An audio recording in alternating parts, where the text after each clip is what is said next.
தண்ணி கொடுப்பான். எலியர்ஸ் பீச்சுக்கு குழந்தைகளோட போனேன் ஐயா, ஒரு 2-3 மாதத்துக்கு முன்னாடி. அது கூட்டம்னா கூட்டம். அப்போ ஏதோ ஒரு விசேஷம், நகர முடியல.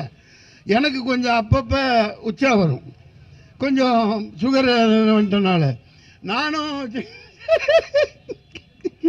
பிடிச்சிக்கிட்டு எங்கடா போகிறதுங்கிற இன்ச்சா நகருது வண்டி. இடமே இல்லை அந்த எலியர்ஸ் பீச்சில்.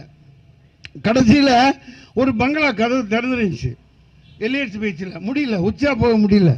அது எங்கடா போகிறதுன்னு கையில் பிடிச்சிக்கிட்டு அப்படியே போகிறோம். ஃபேமிலியோட பசங்க பின்னாடி உட்காந்துருக்கு. ஒன்றும் பண்ண முடியாது.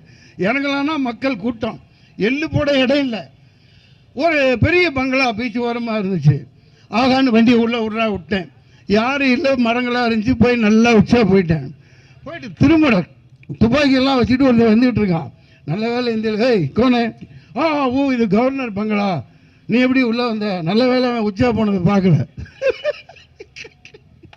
ஏதோ கவர்மெண்ட் நமக்கு கட்டி வச்சிருக்கிறேப்பா. அதே மாதிரி நாளைக்கு இங்கே அப்படி தான் பண்ணணும், வேறு வழியில் துரத்தணும்னா அதான் பண்ணணும். கடைசி பார்த்தா கவர்னரு இங்கே போர் அடிச்சு போச்சுன்னா காலையில் அந்த சூரியோதயத்தை கண்டால பார்க்கறதுக்காக அங்கே போய் அங்கே தங்குவாராமா. எது கவர்னர்? எலியர்ஸ் பீச்சில் ஒரு பெரிய பங்களா. எந்திரிச்சோன்னா முதல்ல அவர் தான் தரிசிப்பாராமா. அப்புறம் ஊட்டியில் பங்களா, கொடைக்கானலில் பங்களா. இதெல்லாம் ரொம்ப ரொம்ப தாங்க முடியாத விஷயம். நம்ம ஒழிக்கிறதுக்கு தான் வர்றோம்ப்பா. கவர்னர் ஒழிக்கணுமா வேணாமா?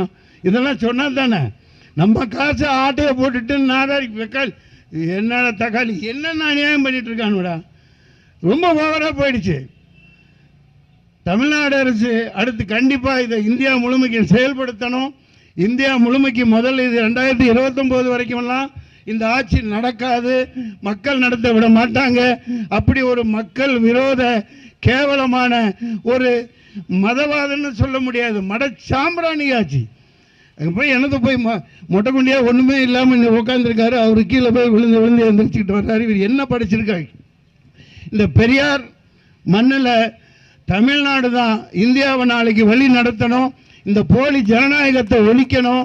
இவிஎம் போட்டியெல்லாம் தெருவில் போட்டு கொளுத்தணும். முதல் ஆளாக நான் இருப்பேன். தமிழ்நாடு வெல்லும். தமிழ்நாடு தான் இந்தியா. நான் தமிழன். தமிழ்நாடு எனது நாடு, தமிழ்நாடு என்று சொல்வதில் நான் தலை நிமிர்ந்து சொல்லுகிறேன்.